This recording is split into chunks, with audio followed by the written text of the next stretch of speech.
Brazilian বিস্ময় বালক Endrick যখন রিয়াল মাদ্রিদে যোগ দেন, সবাই ভেবেছিল নতুন এক তারকার জন্ম হলো।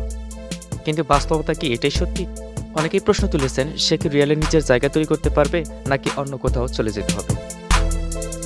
চলুন জেনে নিই এন্ড্রিকের সাম্প্রতিক মন্তব্য এবং তার ভবিষ্যৎ পরিকল্পনা নিয়ে।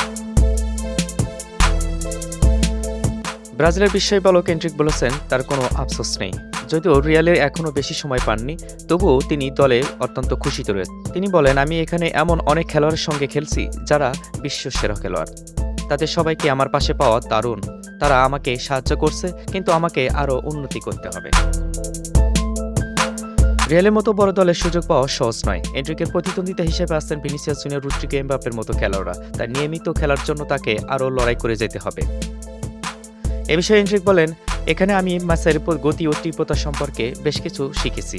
শুধু তাই নয়, আমার সতীর্থের সঙ্গে মিলে খেলার নতুন নতুন কৌশলও রপ্ত করতে শিখেছি।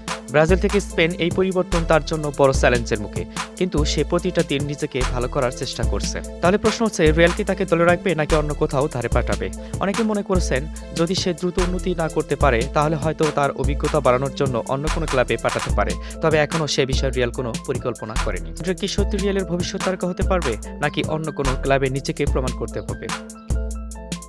তাহলে এন্ড্রিক সম্পর্কে আপনার মন্তব্য কি? এরকম স্পোর্টস নিউজ পেতে আমাদের সাথে থাকুন, সাথে থাকুন।